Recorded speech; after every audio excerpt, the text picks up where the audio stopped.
Right. ఇక అరవ Sridhar railway Koduru MLA, ఆయనకు సంబంధించిన వ్యవహారం రెండు తెలుగు రాష్ట్రాలు ఇప్పుడు సంచలనంగా మారింది.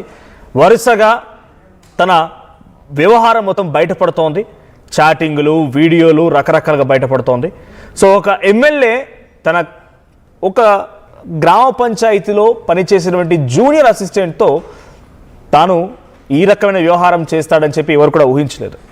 సో ఇప్పుడు ఆ వరుస వీడియోలని బయటపడుతున్నాయి. ఇక్కడ మనం చూస్తున్నాం, ఫోటోలో కనిపించేటువంటి వ్యక్తి ఆయనే Arava Sridhar, railway Koduru MLA. So మొదటిసారిగా ఒక సర్పంచ్ నుంచి చాలా అనతి కాలంలోనే ఎమ్మెల్యేగా ఎదిగిన వ్యక్తి. మరి అటువంటి వ్యక్తి ఆ ప్రజల నమ్మకాన్ని వమ్ము చేయకుండా ప్రజల సేవలో ముందుండాల్సిన వ్యక్తి ఇప్పుడు ఈ వ్యవహారంతో బయటపడడంతో అటు పార్టీ పరంగా జనసేన పార్టీకి, ఆ ఎమ్మెల్యేకి, పెద్ద ఎత్తున కూటమి ప్రభుత్వానికి కూడా ఒక మచ్చలాగా మిగిలిపోయే అవకాశం ఉంది. మరి ఆ ఎమ్మెల్యే వ్యవహారం పైన ఆ ప్రభుత్వం కానీ, అక్కడి పోలీసులు కానీ, లేదంటే ఆ పార్టీ ఎటువంటి నిర్ణయం తీసుకుంటుందో చూడాలి. సో హర్ష వీణ సో బయటికి వచ్చి నేను బాధితురాల్ని, నన్ను ఈ రకంగా మోసం చేశాడు, పెళ్లి చేసుకుంటానని చెప్పాడు, నా పైన అనేక రకాలుగా ఇబ్బందులకు గురి చేశాడు, 5 సార్లు అబార్షన్ కూడా చేసుకున్నాను, తను చెప్తున్న మాట ఇది. అసలు అరవ శ్రీధర్కి ఇద్దరికి ఎలా పరిచయం ఏర్పడింది, ఏం జరిగింది, మరిన్ని వివరాలు తెలుసుకుందాం. మనతో పాటుగా ఆర్టీవీ లైవ్లో వీణా గారు జాయిన్ అవుతున్నారు. వీణా గారు నమస్తే అండి. నమస్తే అండి. రైట్. సో ఫస్ట్ అండ్ ఫార్మోస్ట్గా మీరు మీడియా సమావేశంలో మాట్లాడినప్పుడు కొంత అటు ఇటుగా తడబడ్డారు, కొంత మీకు అనేక క్వశ్చన్స్ ఎదురయ్యాయి. But here is a platform, అసలు ఏం జరిగిందో వివరంగా చెప్పే ప్రయత్నం చేయండి. అసలు అరవ శ్రీధర్కి మీకు పరిచయం ఎలా ఏర్పడింది? నేనే ఫేస్బుక్ లో అతనికి కంగ్రాచులేషన్స్ చేద్దామని మెసేజ్ చేశానండి. ఓకే. నేను అతను స్టార్ట్ చేయడం జరిగింది. కంటిన్యూస్లీ ఒక 2.5 hours to 3 hours స్టార్ట్ చేయడం జరిగింది. ఫస్ట్ డే మీరు మెసేజ్ చేసినప్పుడే 2.5 to 3 hours స్టార్ట్ చేశారు మీతో? అవునండి. ఓకే. ఎమ్మెల్యే అవ్వకముందు మీకు పరిచయమైనా ఉందా ఆయనకి? లేదండి, అతను ఎవరో కూడా తెలియదు ఎమ్మెల్యే అవ్వకముందు. ఓకే. మీకు పోస్టింగ్ ఎప్పుడమ్మా రైల్వే కోడూరులో పోస్టింగ్ ఎప్పుడు? 2021 March 23. 2021 అంటే వైసీపీ గవర్నమెంట్లోనే పోస్టింగ్ వచ్చింది అక్కడ? ఎస్. ఓకే. సో అరవ శ్రీధర్కి ఆయన జనరల్గా ఎమ్మెల్యేలు ఫేస్బుక్లు, వాట్సాప్లు, ఇన్స్టాగ్రామ్లు చూస్తారా? ఆయనకి ఎట్లా మీరు కాంటాక్ట్లోకి వచ్చారు? ఫేస్బుక్ చూస్తాడు ఆయన ఎలా అనుకున్నారు మీరు? సెర్చ్ చేస్తే వచ్చింది. ఓకే. ర్యాండమ్గా కంగ్రాచులేట్ చేయాలని సెర్చ్ చేశారు మీరు? ఓకే. కంగ్రాచులేట్ చెప్పిన తర్వాత ఆయన రిప్లై ఏమి వచ్చింది? థ్యాంక్ యూ అమ్మా అనేసి వచ్చింది. Okay. Then okay sir, take care అనేసి చెప్పాను. ఓకే. చాలా గ్లాడ్ సార్ ఇలాంటి యంగ్ ఎమ్మెల్యే మాకు రావటం అనేసి చెప్పాను. ఓకే. అండ్ ఆయన మీరేం చేస్తూ ఉంటారు, ఎక్కడ పని చేస్తారు అనేసి అంటే నేను కూడా మీ నియోజకవర్గంలోనే పంచాయత్ ఆఫీస్ లో పనిచేస్తాను అనేసి చెప్పడం జరిగింది. ఓకే. సో అలా కాన్వర్సేషన్ బిల్డప్ అయింది. Okay. So first time message చేసినప్పుడు 2 to 3 hours చాట్ చేసుకున్నారా? ఎస్.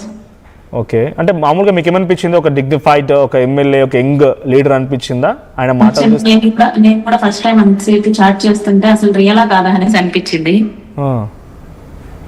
అంటే ఫేక్ అకౌంట్స్ కూడా బోల్డ్ అని ఉంటాయి కదా. అవును. రియలా కాదా అనేసి అనిపించింది. అంటే ఒక ఎమ్మెల్యేకి ఇంత టైం ఉంటుందా లేదా అనేసి నేను అనుకోవడం. ఓకే. సో బై ప్రొఫెషన్ మీరు కూడా ఒక గవర్నమెంట్ ఆఫీషియల్ కదా, జనరల్గా వెళ్ళి గ్రామ పంచాయతీకి ఆఫీస్కి వచ్చినప్పుడు లేకపోతే మీకు ఏదైనా కార్యక్రమంలో కంగ్రాచులేట్ చేయొచ్చు కదా. సోషల్ మీడియాలో ఆయన చూస్ చేసుకుని ఫేస్బుక్లో ఎందుకు మెసేజ్ చేయాల్సి వచ్చింది? అంటే మీరు విష్ చేయాలనుకున్నారు, సోషల్ మీడియా ప్లాట్ఫామ్ ఎందుకు ఉపయోగించుకున్నారని? విష్ చేయాలనుకున్నాను అండ్ విష్ చేశాను, అంతే. అంతవరకే ఆలోచించా. ఇలాగే విష్ చేయాలి, ఇప్పుడే విష్ చేయాలి అని చెప్పేసి నేనేం ప్లాన్గా లేదు. ఓకే. ఓకే. ఎమ్మెల్యే అయిన తర్వాత ఎన్ని రోజులకమ్మా మెసేజ్ చేసింది ఇది? ఎమ్మెల్యే అయిన తర్వాత మీరు ఎప్పుడు విష్ చేశారు ఆయన్ని? ఎప్పుడు అంటే ఎప్పుడు, అంటే ఎమ్మెల్యే అయిన వెంటనే 1 week 10 days లేకపోతే అలా ఎప్పుడు విష్ చేశారు అని?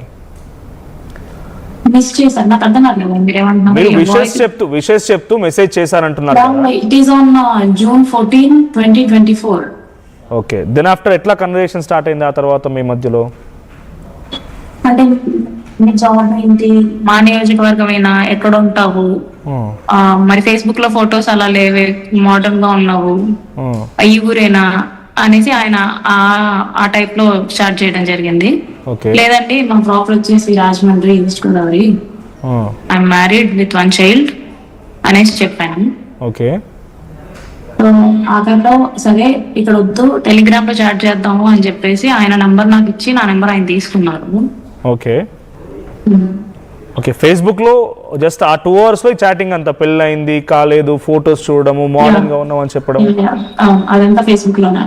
జస్ట్ డే 1 మెసేజ్ చేసినప్పుడు 2 అవర్స్ నాన్ స్టాప్ ఇదే చాటింగ్. అవునండి.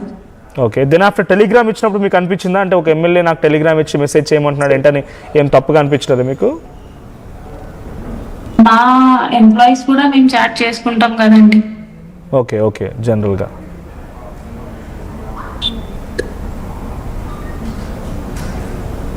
ఓకే. టెలిగ్రామ్ నెంబర్ ఇచ్చారు మీకైతే మళ్ళీ? అతని నంబరే టెలిగ్రామ్ కి యాక్టివ్ అయింది. ఓకే, సో నెక్స్ట్ ఏం జరిగింది? నెక్స్ట్ ఏం జరిగింది, టెలిగ్రామ్ లోనే చాట్ చేస్తూ ఉన్నాము.